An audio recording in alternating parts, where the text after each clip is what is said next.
Entonces estamos viendo el colorio 14, vamos a rebobinar un poquito. Ah, vale. Gracias, no me había dado cuenta.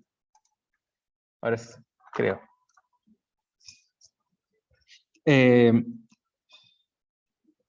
Bueno, volviendo un poquito, habíamos probado entonces el teorema 44, ¿cierto? Que habíamos quedado pendiente antes de volver, que era el recíproco del teorema 33.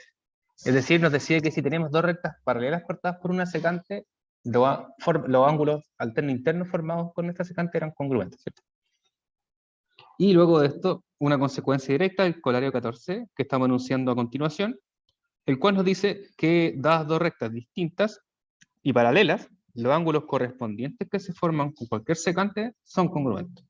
Entonces decimos que como un colorario, ¿cierto?, es una aplicación directa del teorema anterior, lo cual podemos verificar fácilmente haciendo el dibujito. Entonces el dibujito, ¿cierto?, vamos a considerar L y R, las dos rectas paralelas y distintas. T, la secante, una secante cualquiera, digamos. Entonces el teorema anterior nos dice que si L y R son paralelas, los ángulos alterno e interno entre cualquier secante son congruentes. Entonces vamos a decir, supongamos acá alfa y alfa, ¿cierto? Porque son congruentes. Entonces lo que nos dice ahora es que los ángulos correspondientes también. Entonces, ¿cómo lo probamos en este caso? Recordemos que los correspondientes son los que están ubicados en el mismo lado, ¿cierto? En el mismo lugar. Entonces aquí igual que sería el de allí, ¿no? ¿Y cómo puedo probar que esos dos son congruentes? ¿O qué es lo que me permite? Solo hay que darse cuenta de que son opuestos por el vértice, ¿cierto? Muy bien.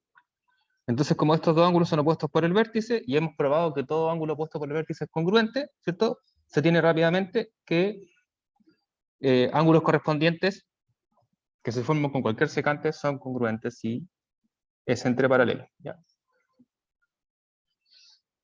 Entonces, ¿cierto? Aquí eso basta como demostración en este caso. Estamos haciendo trampa, ¿cierto? No. Recordemos que cuando uno dice sketch of proof, ¿cierto? Que es como la idea de la demostración en el fondo, cuando un texto dice sketch of proof, es porque no va a demostrar detalladamente todos los casos, pero te da la idea más importante de la demostración. Uno tiene que completar el resto de los detalles generalmente, pero la idea general, ¿cierto? Es lo más difícil a veces de poder concretar de manera correcta. Entonces, la mayoría de los libros, en álgebra sobre todo, siempre van a encontrar que no te hace la demostración completa. Te van a hacer un sketch of proof, te van a decir, en dos líneas van a ser la idea general de la demostración, ¿cierto? Y si uno trata de escribir eso detalladamente en una hoja, probablemente van a salir dos páginas enteras. Pero la idea general está ahí, que es lo que cuesta más generalmente. Bien. Vamos a definir ángulos orientados, en este caso. Vamos a decir que la orientación que tienen los ángulos va a ser en sentido horario o antihorario, ¿cierto? Dependiendo de este caso. Entonces, definición 30, consideremos, dado un ángulo A o B, como en el dibujo A, ¿cierto? Y si consideramos el lado de la semirecta, o A, como lado inicial, mientras que el lado del ángulo, ¿cierto? Es decir, la semirecta o B como lado final, diremos, que el ángulo A o B es un ángulo orientado si la orientación es en el sentido de las agujas del reloj. Decimos que la orientación es horaria si la orientación es en sentido contrario a las agujas del reloj. En ese caso diremos, ¿cierto?, que es antihorario. Entonces tenemos los dos casos, A y B, ¿cierto? Entonces el dibujo, tenemos el ángulo A o B, que se presenta en sentido horario. ¿Por qué se presenta en sentido horario? Porque estamos iniciando, ¿cierto? Dijimos que vamos de OA hacia OB. Y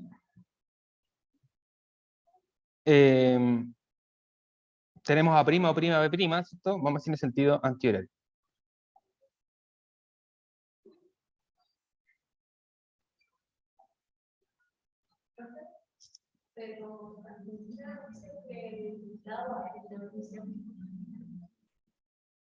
Tienes toda la razón, ¿cierto? Aquí está al revés.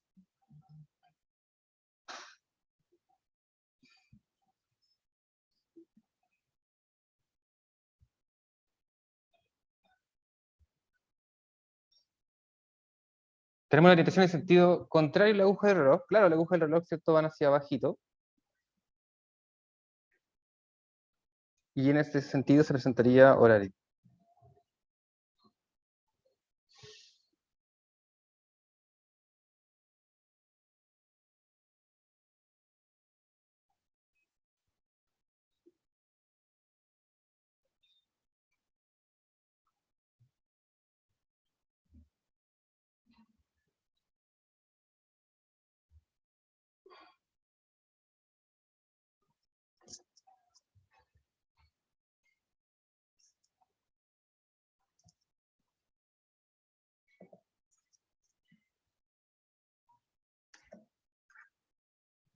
Sigamos de A a B.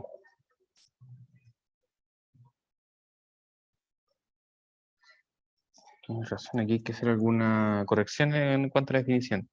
Entonces tenemos que vamos de o A a o B, va en el sentido contrario a la aguja del reloj.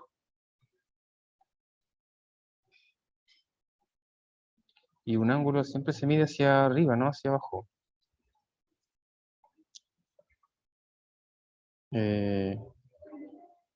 Vamos a decir todo eso. Vamos a decir eso, y luego, ¿cierto?, esto lo vamos a incluir allá abajo.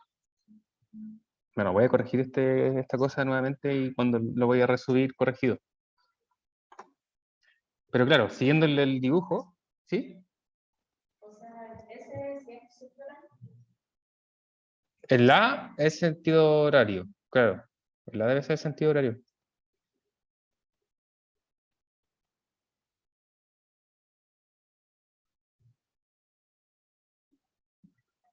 Pero me surgió toda una confusión, porque generalmente los ángulos en realidad uno nunca los mide abriéndolos de esta forma, como el reloj, finalmente. Generalmente uno los va a medir de forma al revés, que es como se presenta en el caso A.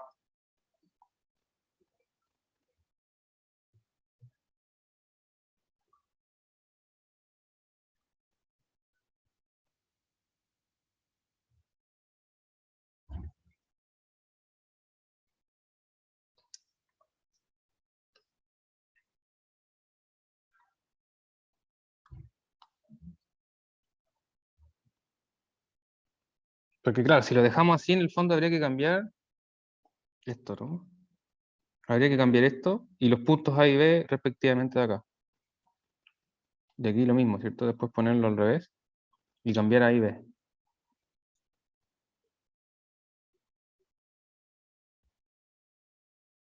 Porque tomamos A, lado inicial, B, ¿cierto? Ahí baja. En este caso tenemos A' arriba y B' abajo, y ahí sube. Y ahí tiene sentido con la definición que está escrita.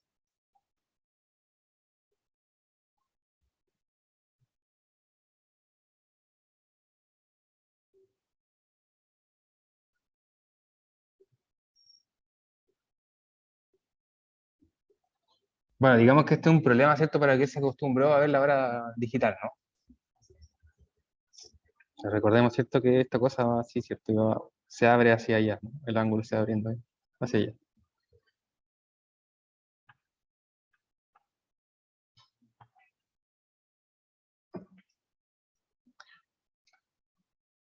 Bien, tenemos nuevamente una proposición. Proposiciones cuya demostración, ¿cierto?, se deja, vamos a dejar como ejercicio. Proposición 1, no hemos propuesto cosas hasta ahora, ¿cierto? A todos le hemos llamado teorema, le hemos llamado corolario. Entonces la proposición 1 nos dice, el primer caso, que dos ángulos que tengan sus lados respectivamente paralelos, si tienen el mismo sentido, son congruentes, y si tienen sentidos contrarios, son suplementarios. Entonces, nuevamente leemos el enunciado. Si dos ángulos que tengan sus lados respectivamente paralelos, ¿cierto? Entonces estamos diciendo dos ángulos de esta forma, tal que ese con este son paralelos, ¿cierto? Y este con el de acá son paralelos, ¿cierto? Ahora, esas líneas que estoy haciendo ahí no significa que son congruentes. Nuevamente señalo. Entonces, decir que ese y este son paralelos, y este de acá con el de acá son paralelos. Si tienen el mismo sentido, es decir, si son horarios o antihorarios ambos, los ángulos son congruentes. Si tienen sentidos contrarios, es decir, el primero es sentido horario, el segundo sentido antihorario, son suplementarios. ¿Ya? Entonces ahí tienen que pensar, ¿cierto? Que cumple la definición suplementaria. O sea que si lo sumo, ¿cierto? ¿Cuánto debería darnos?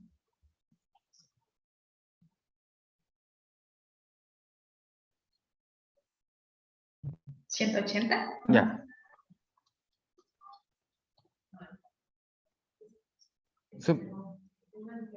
Suplementario y complementario, ¿cierto? El punto de quiebre de todos nosotros, ¿no?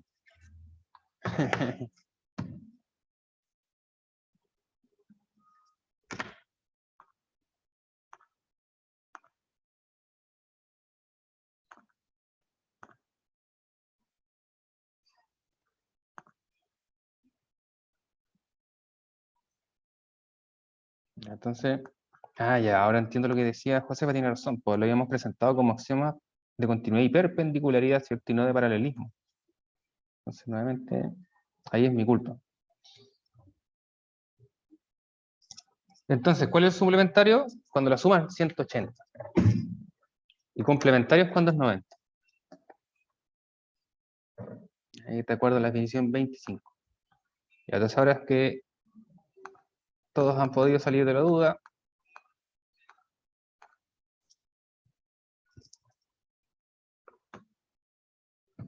Podemos reconsiderar entonces el enunciado 1 de la proposición 1, ¿cierto? Como hemos dicho. Dos ángulos que tengan sus lados respectivamente paralelos, si tienen el mismo sentido, son congruentes, y si tienen sentidos contrarios, son suplementarios. Es decir, la suma de ambos, como bien señaló, 180. Bien, el segundo enunciado de la proposición 1 nos dice que dos ángulos que tengan sus lados respectivamente perpendiculares, si tienen el mismo sentido, también son congruentes, y si tienen sentidos contrarios, también son suplementarios. Entonces, los lados son perpendiculares, ¿sí? Se intersectan de manera perpendicular. Ahora, para ver eso, nuevamente tienen que utilizar los teoremas que hemos visto en la clase anterior a esta, digamos, ¿cierto? Lo que hemos visto rápidamente hoy día. Entonces recordemos que había una relación entre paralelismo y perpendicularidad, ¿cierto? Si eran paralelas, hay una que es perpendicular a una, también lo va a hacer a la otra. O que si tengo un ángulo, ¿cierto? Una perpendicular a cada una de ellas, ¿cierto? Se van a intersectar. Entonces eso nos permite relacionar la proposición 1.2, digamos, con la 1.1. Entonces si uno prueba el primero, el enunciado 1, para probar el enunciado 2, trata de relacionar esa relación de perpendicularidad con paralelismo para poder utilizar la proposición 1.1, ¿cierto? Para probar el segundo caso.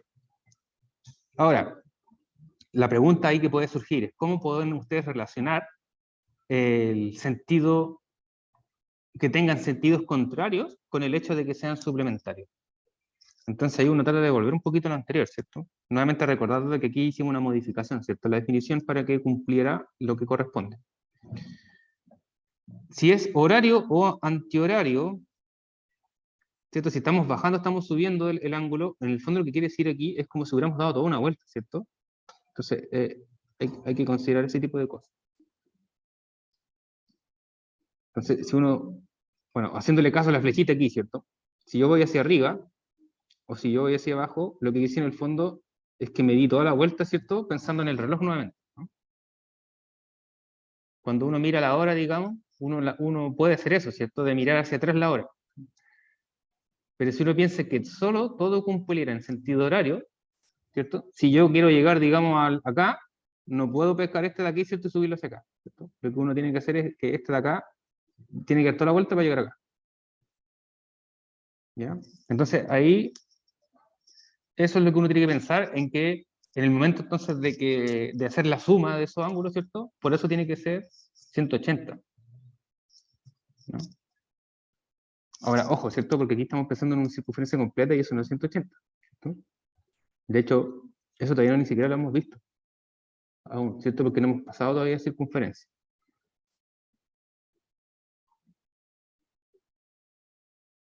pero para tener ahí, digamos, la idea respecto a eso.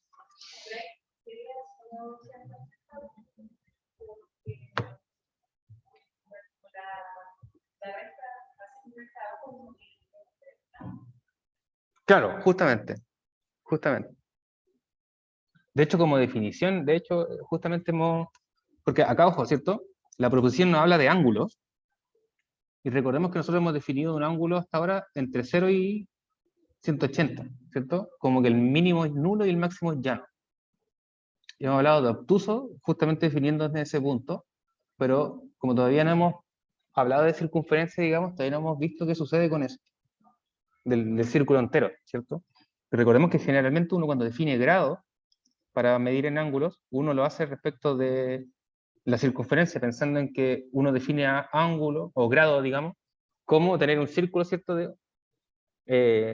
Dividirlo entre 160 partes iguales, ¿cierto? Y a cada una de esas se llama grado, digamos. Y eso es como se define el sistema sexagesimal, ¿cierto? Que quiere hablar de 360, justamente.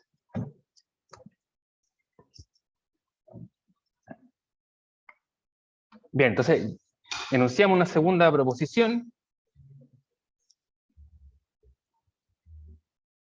Vamos a dar ahí la idea después. Diremos que si dos rectas paralelas son cortadas con otras dos paralelas,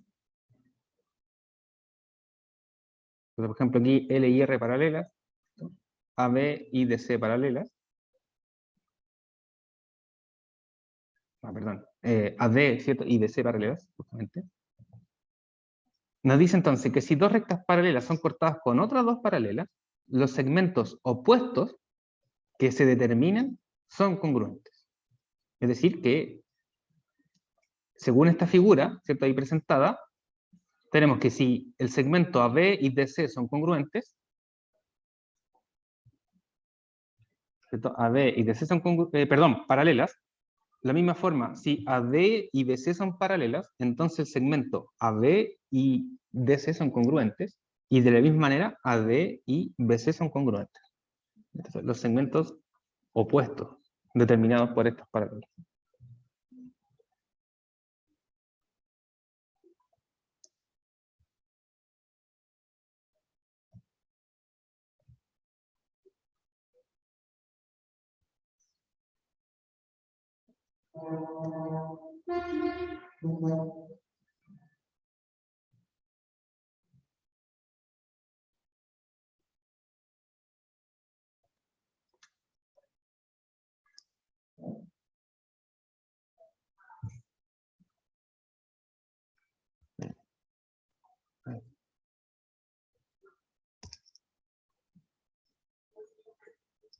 Luego de esto, enunciamos un siguiente corolario.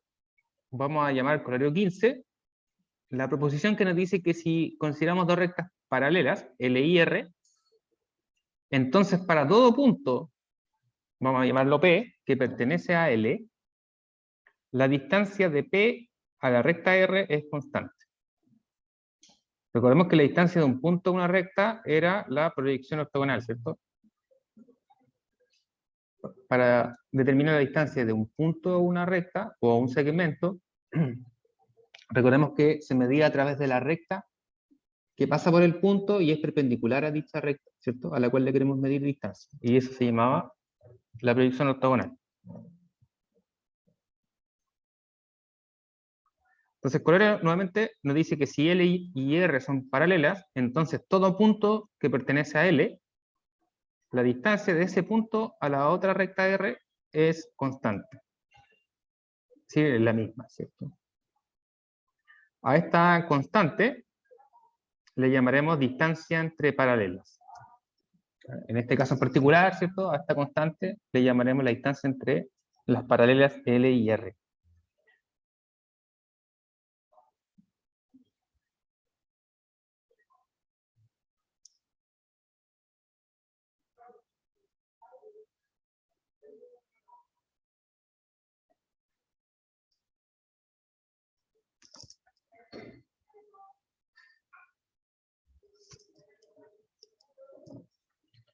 Bien, daremos lugar entonces a la definición número 31, la cual dirá, se llama, o llamaremos, lugar geométrico a la figura cuyos puntos cumplen una o varias condiciones geométricas. Es bastante ambigua, ¿cierto?, esta definición de lugar geométrico. Pero ya dice que es una figura, ¿cierto? Como figura ya habíamos considerado, ¿cierto?, una definición.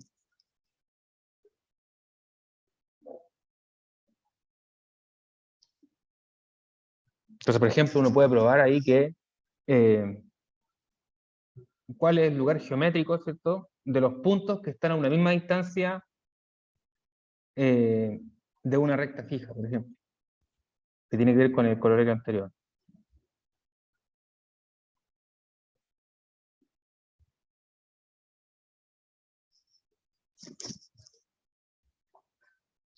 Y bueno, luego de esto viene el teorema que estábamos esperando hace tanto tiempo.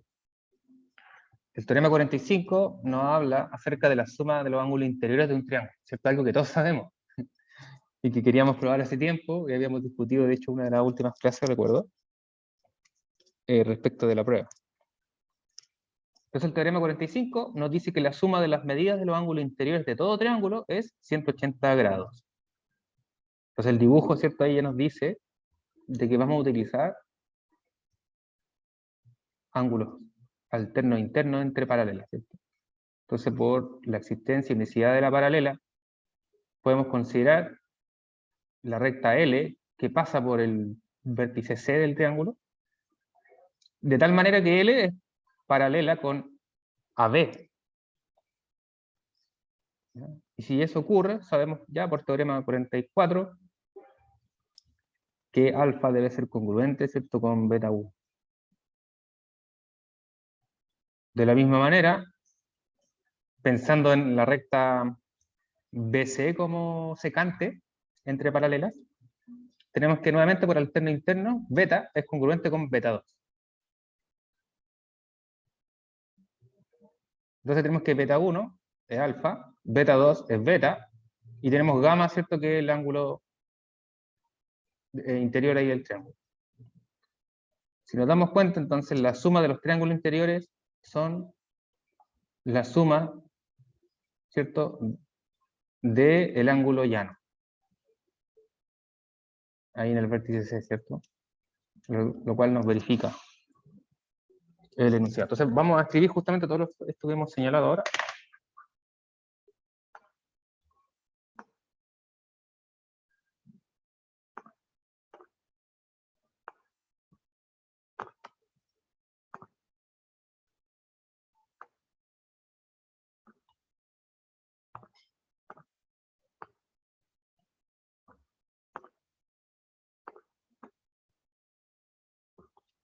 Entonces, este es uno de los teoremas también más icónicos, ¿no?, conjunto de algunos otros como Pitágoras y cosas por el estilo, que probablemente en algún momento ustedes se sentirán muy orgullosos de probar frente a sus alumnos, y se darán cuenta, ¿cierto?, que muy poco entenderán y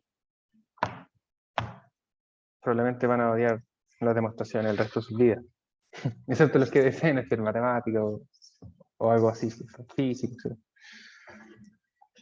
Y entonces, pensando en la figura, como dijimos, vamos a, por unicidad, ¿cierto?, perdón, por existencia y unicidad de la paralela,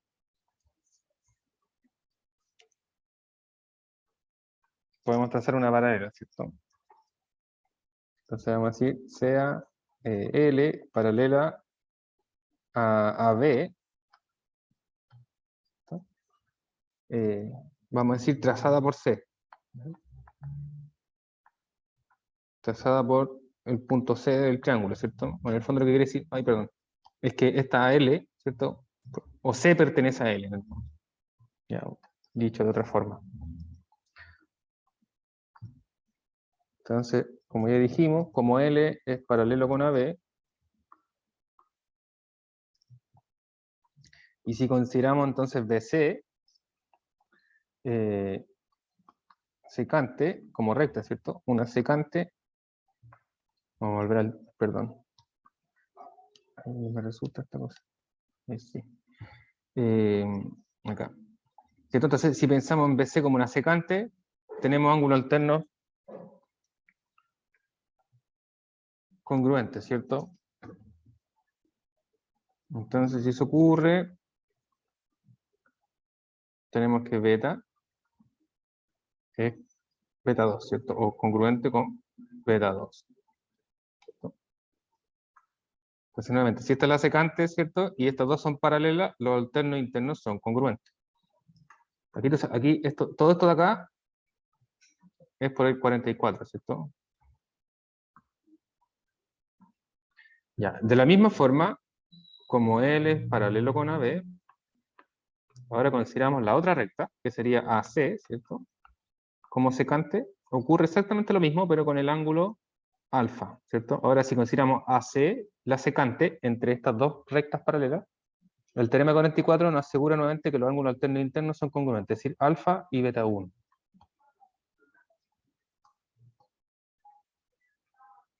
Entonces, alfa congruente con beta 1, nuevamente por el teorema 44.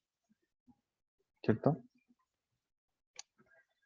Bueno, luego el resto ya se sigue directamente, ¿cierto? Entonces vamos a decir, es claro que beta 1, ¿cierto? Más gamma, más beta 2, es 180 grados, ¿cierto? Por ser el ángulo llano. Y de la congruencia, ¿cierto? Obtuvimos que alfa más gamma más beta representa exactamente la misma medida, ¿no? Lo que prueba nuestra enunciado.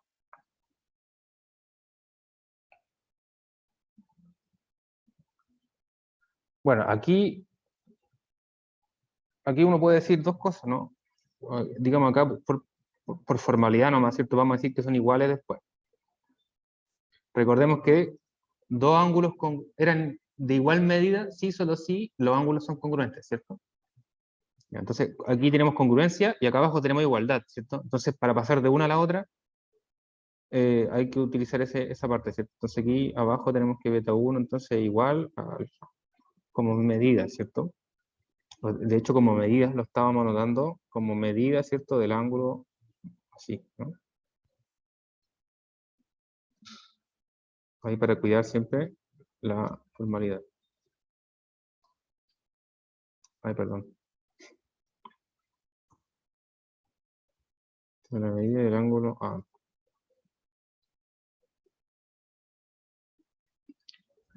Digamos así, esto, entre paréntesis, ¿cierto? Que los ángulos sean congruentes implican de que sus medidas son iguales, ¿cierto? Y por eso digamos que aquí la suma mide la medida del ángulo llano. Bien.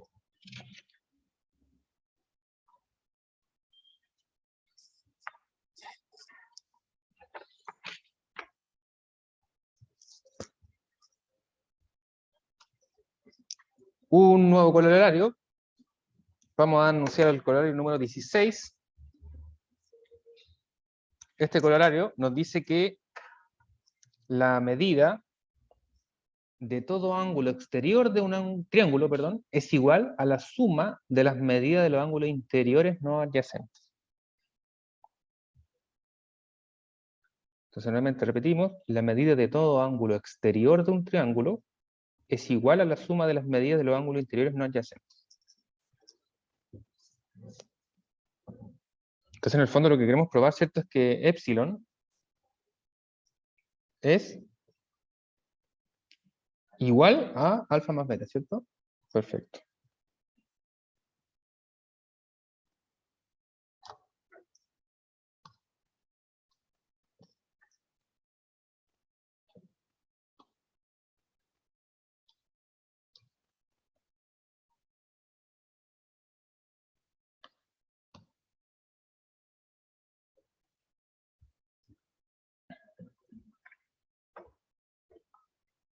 Y aquí esta demostración es casi inmediata igual.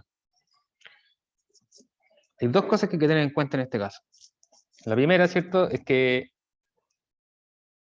epsilon y delta, perdón, y gamma, forman par lineal, ¿cierto? Y si forman par lineal, quiere decir que, que son suplementarios, ¿no? Bien. Y además, como hemos visto ya el teorema 45, tenemos que la suma de los triángulos interiores del triángulo son 180 también.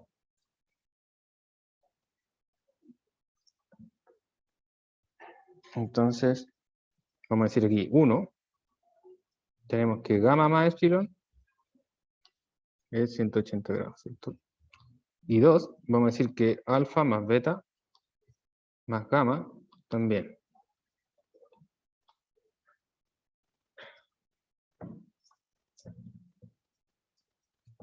Perfecto. ¿Qué sucede ahí entonces? Ahora restamos nomás, ¿cierto? Restamos ahí cualquiera en realidad, no lo mismo. Entonces, por ejemplo, uno pone aquí vamos a decir, de 2 menos 1, ¿cierto? Se tiene. Entonces, si a 2 le resto 1, ¿cierto? Como sistema de ecuaciones, digamos. Entonces, a esta le resto la acá, se me van los gamas, ¿cierto? Y me quedaría alfa más beta menos epsilon. Y acá tengo 180 menos 180, 0, ¿cierto? Entonces, el menos epsilon me queda positivo en el otro lado, ¿no? O sumo epsilon, digamos, a ambos lados y se me cancela en un lado, entonces me quedaría alfa más beta igual epsilon. ¿Cierto? Y entonces aquí tenemos justamente que el ángulo exterior es la suma de los no adyacentes, alfa y beta. ¿Ya? Y ahí queda aprobado en este caso. Como vimos un caso arbitrario, ¿cierto? Sabemos que los demás son análogos y con esa parte, ¿cierto?, es suficiente de ver, mencionando justamente que estamos generalizando los otros casos. Entonces ahí nuevamente, para el que mientras escriben o algo, que quiere el detalle, ¿cierto? Como dijimos, entonces tenemos alfa más beta más gamma, ¿cierto? Y si restamos gamma y restamos epsilon, acá nos tenemos 180 menos 180, ¿cierto? Entonces, acá, ¿cierto? Se me van eso. Igual se podría. ¿Sí? Ah, claro, también. También podemos utilizar igualación, justamente, ¿no? Claro, por igualación, ¿cierto? Cancelamos y listo. De hecho, pareciera salir más rápido, ¿no? Muy bien, Connie.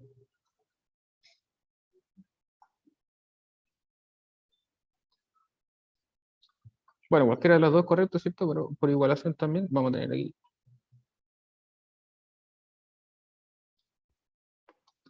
Por igualación, ¿cierto? También tenemos que... ¿cierto? Y aquí cancelando gamma, entonces tenemos inmediatamente lo que buscamos.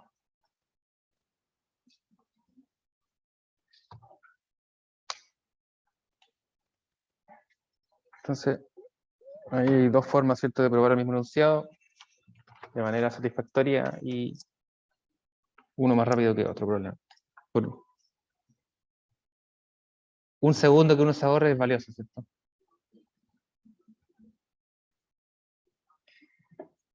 Muy bien. Entonces, tenemos más corolarios, un montón de corolarios el día de hoy. Casi todos nos hemos dado cuenta, ¿cierto?, que se desprenden de estos teoremas, de estos fuertes teoremas que tienen que ver nuevamente relacionando la perpendicularidad con el paralelismo y el teorema de los ángulos interiores, ¿cierto?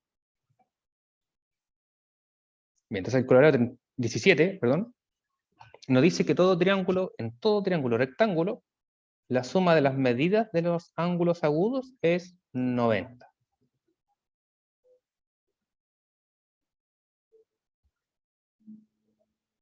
Entonces el colorario 17, ¿cierto?, claramente tiene que ver con el teorema 45, ¿cierto?, de que la suma de los ángulos interiores de un triángulo es 180. Si sabemos que es recto, sabemos que la medida de un ángulo recto es 90,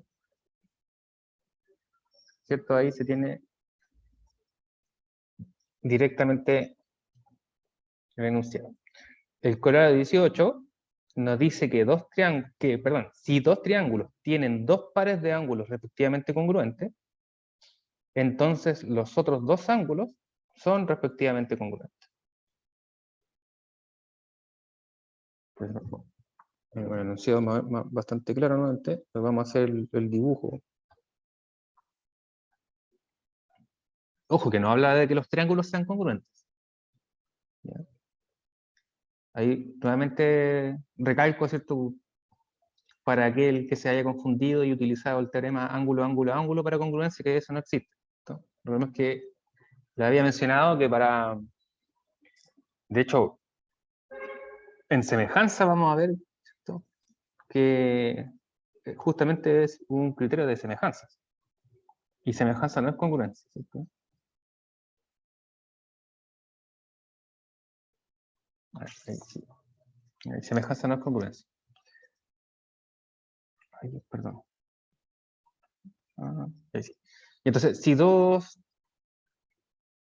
triángulos tienen dos pares de ángulos respectivamente congruentes, vamos a decir 1 y 2, aunque los dibujos, ¿cierto?, no, no me den la razón. Entonces lo que me dice es que los otros dos ángulos también van a ser congruentes. Ya no hay opción entonces acá. S y S deberán ser congruentes. No hay nada más que decir. ¿Y cómo uno puede probar eso? Nuevamente utilizando el teorema 45. Porque la suma de todo triángulo, la suma de los interiores de todo triángulo son 180. ¿Listo? Por lo tanto, la suma de los de acá son congruentes, son 180. La suma de los de acá son 180. Como estos dos son congruentes a estos dos, como ya dijimos, si son congruentes, la suma es la misma, ¿cierto? Nuevamente puedo o igualar o restar, ¿cierto? Y ahí, nuevamente es más fácil igualar, ¿cierto? Igualamos, supongamos aquí a este de acá le llaman alfa, al de acá le llaman beta, al otro si quieren ni siquiera le colocan número, o sea, letra, perdón, no, en realidad lo hacen igual. Entonces ahí se van a cancelar inmediatamente los que se repiten, ¿cierto? Y va a quedar la igualdad de forma directa. Van a ir directamente a la igualdad. Entonces el colorario 18 nuevamente es directo, digamos, del teorema 45 y de la igualación, ¿cierto?, de restar, en el caso como ustedes lo prefieran. ¿Bien? Muy bien.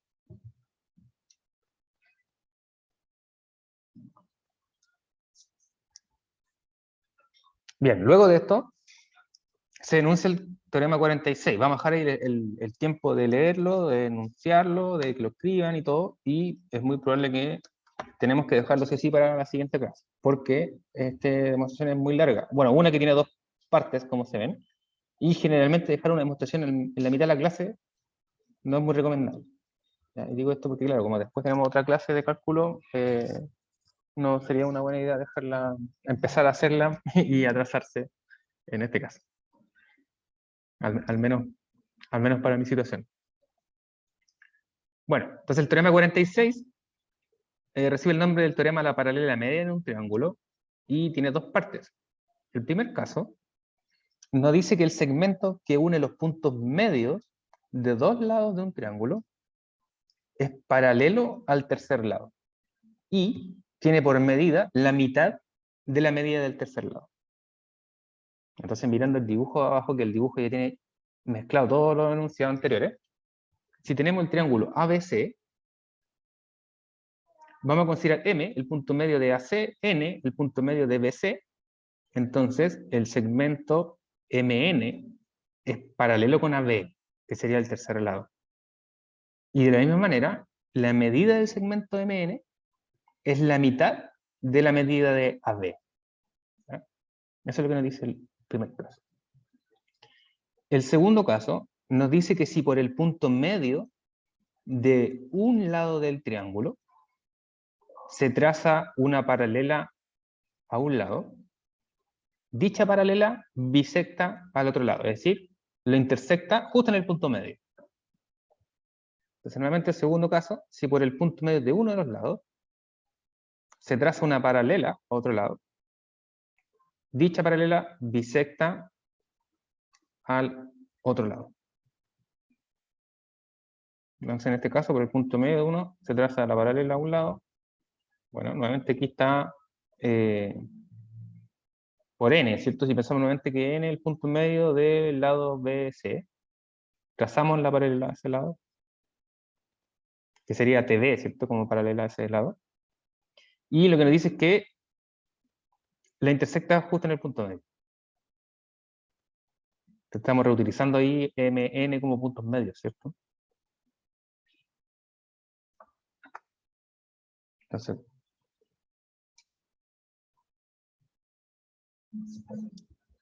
ahí están todos esos casos.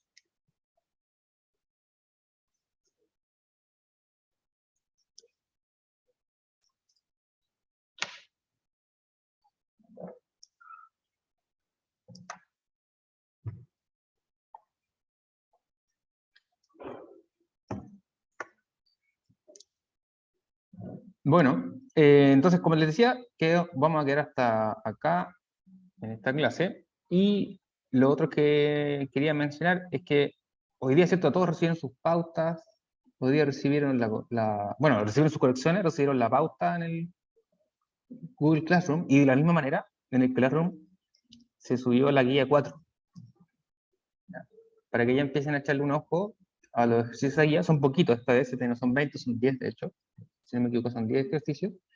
Y para que empiecen a ir relacionando, ¿cierto?, los teoremas de este cuarto grupo de ejercicios. Bueno, ahora ya pronto, ¿cierto?, tenemos que ver acerca del taller, ¿ya?, o de la tarea grupal, como se señalaba en algunos casos. Ahora grupales de dúos en realidad, ¿ya? Para que en el caso de que tengan que ir pensando con quién trabajar, sería bueno que lo tuviesen claro, porque la idea es que el momento de entregar lo que consiste, digamos, el trabajo, ya es necesario en ese caso tener claro quiénes van a trabajar. Entonces, desde ya les dejo la invitación a conversar, a dialogar, y decidir con quién van a trabajar, ¿ya? Porque en este caso es un requisito indispensable, digamos, que tengan un compañero con quien trabajar, ¿ya? Porque hay una cantidad limitada, digamos, de ejercicios para desarrollarlo, y cada dúo va a tener que trabajar en uno en particular, ¿ya? En eso va a consistir básicamente el trabajo. Habíamos hablado un día, en realidad creo que había súper poquitos estudiantes, pero entonces, para que tengan una idea, de todas maneras, son ejercicios propuestos de congruencia en este caso, y cada dúo debe trabajar en solo uno, ¿ya? Que el número, digamos, del ejercicio tiene que ver con el número de su grupo, básicamente, y digamos, ante el tiempo de esta situación actual, no podemos contar con una exposición, digamos, ya sea online, presencial o de la forma que sea. Por lo tanto, lo que vamos a pedir ahí es que lo expliquen en alguna cápsula de video, ¿ya? Que lo expongan de alguna manera, ¿cierto? Pero en este caso, en un video. Se lo puede usted, digamos, el grupo va a decidir cómo lo hace. Si lo hace en una presentación, si lo hace trayendo una pizarra digital, si lo hace grabando, escribiendo en la hojita, en la pizarra, ¿cierto? Justamente con los ejercicios se va a detallar cuál es la pauta de evaluación que va a llevar, digamos, en cuáles son los indicadores, ¿cierto?, que van a dar el puntaje asociado para la nota que usted va a obtener, para que sepan qué uno va a estar fijándose en el momento de revisar su tarea, ¿ya? Principalmente, ¿sí?, para tener todos los aspectos claves de lo que va a ser la evaluación grupal. Entonces, la tarea, digamos, actual es conversar con los compañeros y detallar con quién va a trabajar uno, etc. De todas maneras, en el Classroom vamos a iniciar el diálogo respecto de eso, para que aquellos que no conversan o no se conocen entre algunos compañeros, ¿cierto?, que ahí está la instancia por lo menos de que sepan qué ocurre con respecto a eso. Bueno, chicos, entonces hasta acá nos dejamos y nos vemos entonces el día miércoles.